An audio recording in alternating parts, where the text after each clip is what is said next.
भारतीय संविधानम पूर्ण प्रभुत्व संपन्नम लोकतंत्रात्मकम तथा गणराज्यम विधातुम वे संविधानस्य निर्मितम।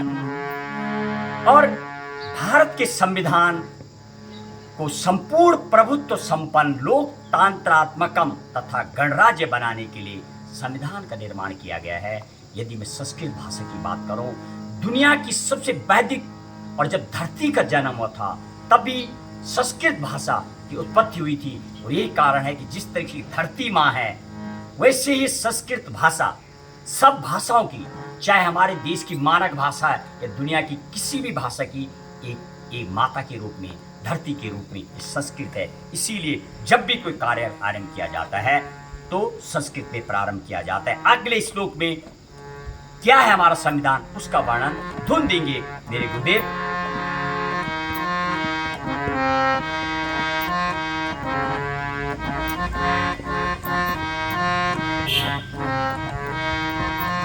विश्वस्य संविधानेषु ग्रंथोत्तम विस्तृतम जयतात संविधानम नो भारतस्य ही गौरवम। विश्वस्य संविधानेषु, विश्व के सभी देशों के संविधानों में हमारा संविधान सबसे विशाल, सबसे श्रेष्ठ एवं ग्रंथोत्तम विस्तृतम, और सबसे श्रेष्ठ है, उत्तम है, और साथ में विस्तृत है। जयतात संविधानम नो भारतस्य ही गौरवम। और यह भारत का गौरव है, भारतीय संविधान की जय हो। ऐसा विशाल लोकतंत्र देश का सबसे बड़ा संविधान वो भारत का है। यदि मैं देशों की बात करूं, और अगले में किनके द्वारा इस संविधान लिखा गया उनके बारे में संस्कृत में एक और धुन।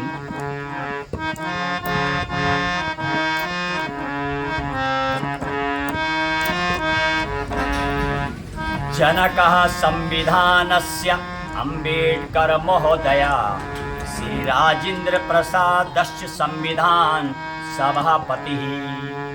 और संविधान के जनक डॉक्टर भीमराव अंबेडकर को माना जाता है, और संविधान सभा के सभापति डॉक्टर राजेंद्र प्रसाद थे। और इसमें अनेक, मैं यदि समिति की बात करूं, पांडुलेखन समिति उसको कहा जाता है, ड्राफ्टिंग कमेटी के जो चेयरमैन थे, जो अध्यक्ष थे, वो डॉक्टर भीमराव अंबेडकर थे। अंबेडकर उनके गुरु के द्वारा दिया शब्द है। बात करेंगे अंबेडकर की कितनी परेशानियों के बाद समाज की विडंबना, इसे आर्टिकल 17 में जो एबोलिशन ऑफ अनटचबिलिटी, छूत को दूर करने के लिए उनका जो लगातार संविधान में उन्होंने व्यवस्था की। हालांकि आज भी पूरी तरीके से अब वो काफ़ी चेंजिंग आ गया है, अब भी उसमें शायद और आवश्यकता नजर आती है। लेकिन यदि मैं संविधान की बात करूं, संविधान के निर्माताओं की बात करूं, तो इसमें 7 वो नाम कमेटी में थे। इसके अलावा एक और थे कॉन्स्टिट्यूशनल लीगल एडवाइजर, जिनका कि खास रोल रहा है BN राव, बेनिगल नरसिंह राव, खास भूमिका रही है। वो यूएनओ में CGI में भी रहे हैं इंडिया की तरफ से। बहुत he was the class officer, administrative officer. वो लिखते थे, उनको सौंप देते थे। जिस प्रकार से कि मेरे जो सहयोगी हैं, ये जो संस्कृत की मैं बात कर रहा हूँ, अनिल बहुगुणा विश्वनाथ संस्कृत महाविद्यालय, उनके द्वारा सहयोग, शारदा जोशी के द्वारा, और मेरे बगल में बैठे हुए लगातार मेरे साथ ट्रेनिंग देते हुए राधा बल्लभ नौटियाल संगीतकार, साथ ही साथ x senior NCO ITBP, retirement के बाद भी लगातार अभी समाज के लिए काम कर रहे मेरे साथ। उन लोगों से लिख के दिया, मैं एक निमित्त मात्र हूँ, एक आगे बढ़ा रहा हूँ। प्रभा बिजवान, कई मेरे ऐसे सहयोगी, मनोज कोहली, सुमन बडोनी, विजय बडोनी, जिनका कि मुझे सहयोग मिलता है, नवनीत उनियाल, और ऐसे अनेक लेखक जो वास्तविक अपनी कलम से लिखते हैं। मैं तो सिर्फ एक आइडिया बताता हूँ, सिर्फ ये शेयर करना होता है कि संविधान का निर्माण कैसे हुआ। तमाम जब हम अपना वो प्रवचन चलाएंगे तो उसमें दिखाएंगे। आज अगला श्लोक में हम जब संविधान का निर्माण हुआ, कितने भाग थे, क्या थे, उस पर एक श्लोक के साथ चर्चा।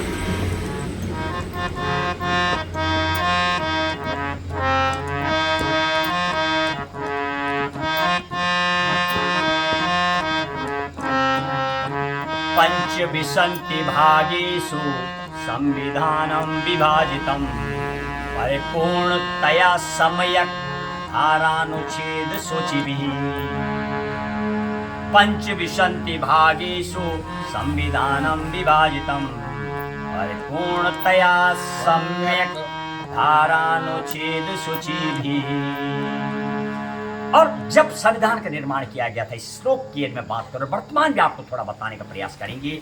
जब संविधान का निर्माण किया गया था 25 यानी अभी की मैं बात करूं, हालांकि हमने इस श्लोक पे अभी आपको वर्तमान का बताया है, पहले तब बताएंगे जब संविधान का 395 आर्टिकल अनुच्छेद 22 भाग और 8 सूची थी। और वर्तमान की यदि मैं बात कर रहा हूं तो वर्तमान में जो है लगभग 475 अनुच्छेद आर्टिकल और 25 भाग और 12 सूची हैं।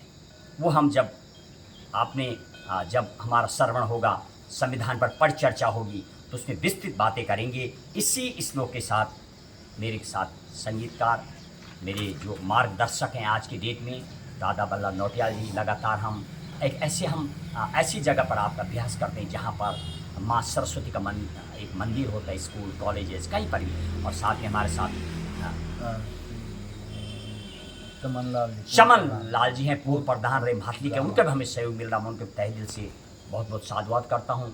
और जिन लोगों को हमें प्रत्यक्ष और अप्रत्यक्ष रूप से समर्थन मिल रहा, उसके लिए भारत में पहली बार भारतीय संविधान ज्ञान सप्ताह यज्ञ एवं साप्ताहिक संविधान परिचर्चा 20 नवंबर से 26 नवंबर को सुनिश्चित की गई है।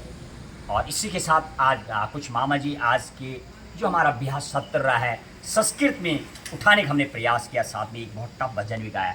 आज क्या आप बोलना चाहेंगे, कैसे हम और आगे बढ़ सकते हैं, थोड़ा वो शेयर कीजिए आप। मैं महेश बहुणा जी को बहुत बहुत धन्यवाद देना चाहूँगा कि उन्होंने संविधान पर चर्चा के लिए और संविधान का ज्ञान आम जनता तक पहुंचाने के लिए एक संकल्प लिया है कि संविधान सप्ताह ज्ञान यज्ञ के रूप में लोगों के बीच में संविधान के बारे में लोगों को इसका ज्ञान दिया जाए।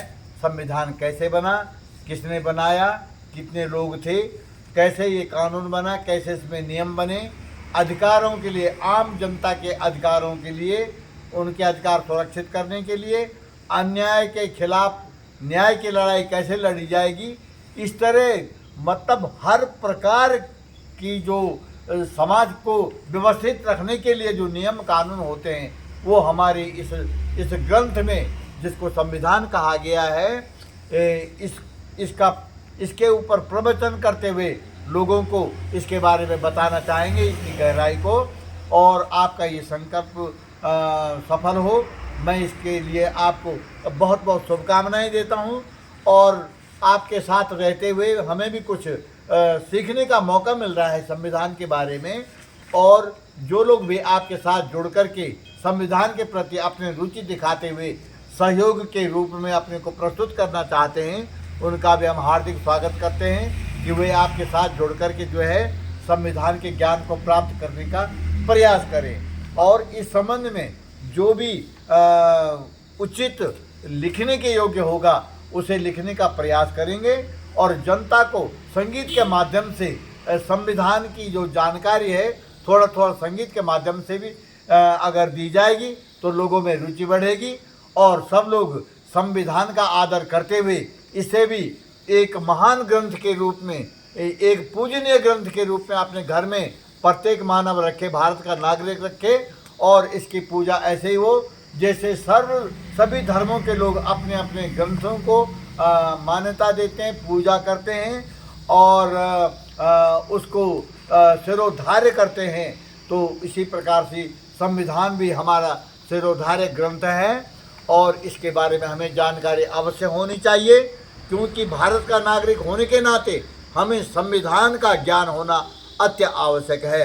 तभी हम जीवन में अपने अधिकारों के बारे में जान सकते हैं, अन्याय के खिलाफ न्याय की लड़ाई लड़ सकते हैं और देश को प्रगति के पथ पर आगे ले जा सकते हैं। तो आपने महेश जी ने जो बहुगुणा जी ने जो ये संकल्प उठाया है संविधान का ज्ञान देने का, और इसको कथा के रूप में, प्रवचन के रूप में आप इसकी पूर्ण व्यवस्था को परिचर्चा के रूप में आप लोगों को समझाएंगे, इसके लिए मैं आपको बहुत बहुत धन्यवाद देता हूं। अभी स्थान उन्होंने सुनिश्चित नहीं किया, लेकिन डेट उन्होंने सुनिश्चित कर दी है कि 20 नवंबर से 26 नवंबर तक ये ज्ञान चर्चा होगी संविधान के ऊपर, और स्थान की घोषणा वो बाद में करेंगे जब सुनिश्चित कर लेंगे कि कहाँ पर संविधान की कथा होनी है। तो आज इसी बात के साथ मैं आपको शुभकामना देते हुए बहुत बहुत धन्यवाद देता हूँ महेश जी को। जय संविधान, जय हिंद, जय जय भारत। इसके प्रस्ताव